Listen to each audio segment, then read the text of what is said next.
One of the hardest things in life is to know when to let go. Whether it's letting go of grief, a broken relationship, trauma, past emotional hurt, regrets, a job, or even a pattern of thoughts that is holding you back. How are your energy levels lately? Are you feeling depleted, burned out, exhausted, or are you feeling excited, creative, trusting your intuition? In today's video, I'm sharing how you can declutter your life, your mind, and get rid of anything that is draining your energy. And trust me, once you do this, you'll feel way more aligned, empowered, and happier. So today, I'll give you the tools, habits, and routine that can assist you on this journey. Let's get started.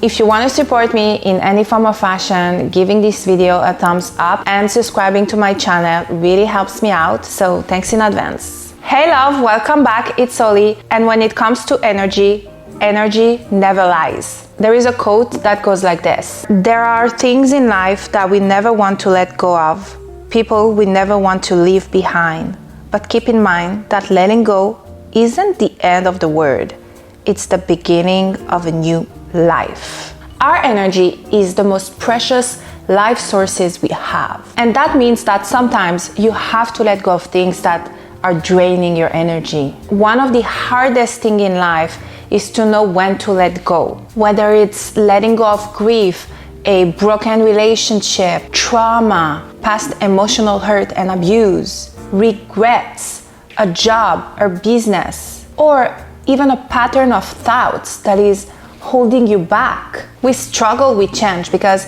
it's not familiar, and so we resist. We stay with those things that we have outgrown, and then we feel depleted, burned out. Resistance and fear might try to convince you to stay grateful and avoid change. But if there is a quiet inner voice inside of you that persistently whispered that it's time for change, you got to listen to it. That's how new and fulfilling experiences come your way. You can try to keep ignoring that little voice inside, but it will keep speaking to you. It will keep telling you in its own way that the situation you are in is not serving your highest self. Energy never lies. It's time to make choices that align with your authentic self. I learned this the hard way. Little backstory here. A few months ago, I totally burned myself out. One morning, I woke up and I had zero motivation, which is super unusual. I was unmotivated to create anything. I was running on empty. And this happened after 2 years of trying to push a business that was not working. So I talked with my therapist and I shared with her that I felt so burned out and unmotivated and just, I've never felt that way before. And she asked me, when was the last time you actually took a break? And then I realized that I had not taken a break in the past 2 years. Non-stop work, day and night. That's all I was about. I was momming with my kid, doing the household stuff when I could, and working on the business all the rest of the time.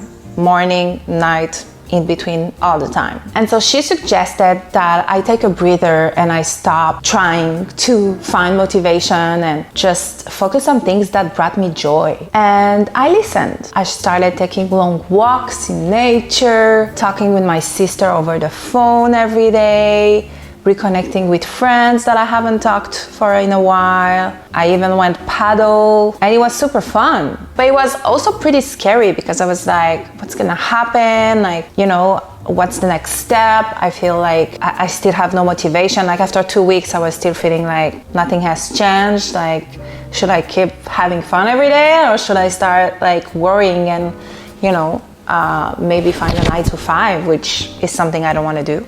My family, my friends, myself. I had a freaking major realization. I needed to pivot my message, my branding, because even though I was all about fitness, because I'm a fitness coach originally, deep down I knew that mindset, self-love, and healing were just as crucial. It was like a freaking light bulb moment, you know? Everything started shifting. My drive and energy skyrocketed. I started creating more content that aligned with my purpose, which is mindset, self-love, well-being. And I even branched out and started a new business collaborating with brands too. Burned out.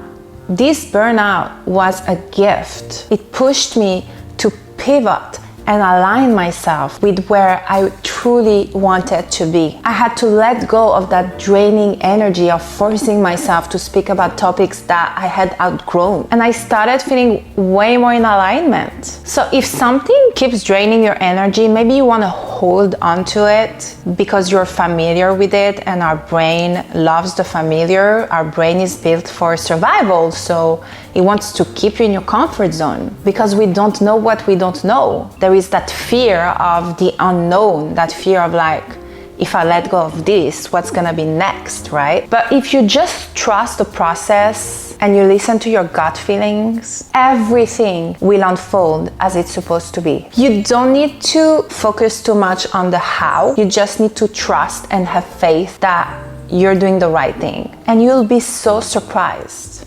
how it shifts your energy, and suddenly you don't feel overwhelmed and exhausted and depleted anymore. You wake up excited because sometimes, as you can see in this picture, holding on does more damage than letting go. When it comes to releasing the things that are draining your energy, you want to start reflecting on what are your energy drainers and what are your energy givers. When it comes to letting go of the things that are draining your energy, you really want to spend some time reflecting, maybe even 5-10 minutes, and you can do it now if you want. Every time I felt burned out, depleted, overwhelmed, I needed to reassess and become aware of the things that were giving me energy and the things that drained me. When you do that, it's like opening a door for more joy, light, happiness. Everything's changed. And this is different for everyone, but I'll just give you an example. For me, my energy givers are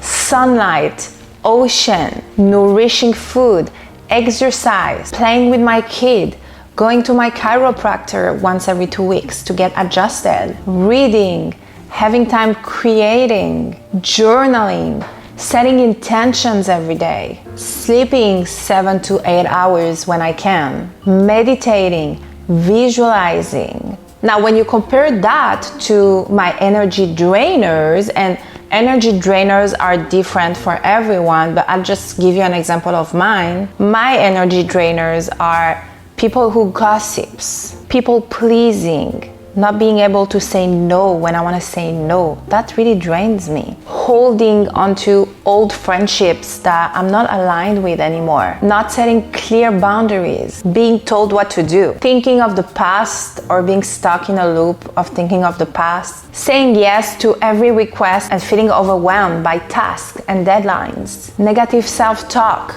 Limiting belief, too much time on social media. So I really invite you to take 5 to 10 minutes and just journal on what do you think are your energy givers and what do you think are your energy drainers, just to have it clear, written down. And of course, we can't always filter out all of that negativity in our life because there is so much cause and effect and we're just not alone in this world. But you gotta try to really stay connected to refueling your cup and striving to be energy givers, but also leaning into others when we feel drained so we can replenish that energy, and spending time doing things that refuel your cup. Letting go of your energy drainers also means being kinder to yourself. Personally, I catch myself criticizing myself, my appearance way too often, and it's mentally and emotionally draining. I've realized that this is just an old pattern of thoughts that is just not serving me anymore. I know for a fact that all that mental chatter, you know, like when I look at myself in the mirror, because like my body changed and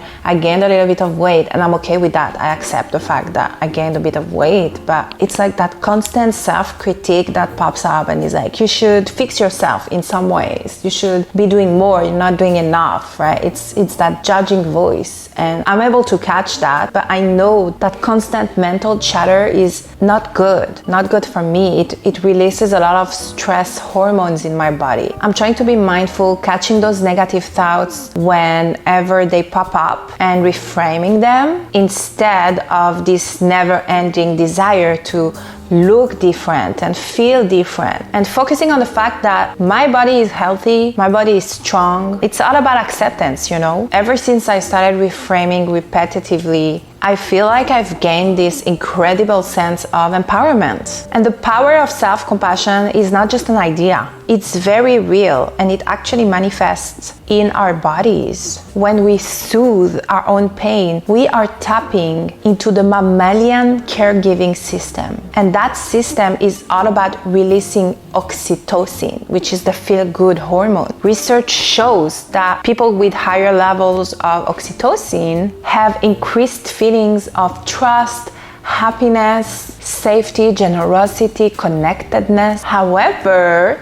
self-criticism has a completely different effect on our body. The amygdala, our brain's oldest part, is all about detecting threats. When we face a threat, our fight or flight response kicks in. We get increased blood pressure and adrenaline and cortisol to deal with that threat. And what's interesting is that this response is not only triggered by physical attacks, but also by emotional attacks, whether it's from ourselves or others. And so being self-compassionate maybe seems like cringe. I know it was for me at the beginning, but it actually lowers our stress levels. It's just better for our health and well-being. So consciously speak to yourself with kindness. Make self-care a priority by putting yourself first before others people's agenda, because that's definitely going to drain your energy. And by the way, affirmations are incredible to rewire those neural pathways that are full of self-critique. So if that's something you want to do, make sure you tune in to my affirmations playlist. They're amazing. People love them and they really work. If you do them for 21 days, 10 minutes a day, when you wake up or before you sleep, you'll see a crazy change in your positive thinking, in your energy levels. Everything is gonna shift. Also, if you're grappling with perfectionism, then the next video will be really enlightening. I'll be sharing amazing insights on how to have more emotional peace. I'd love to hear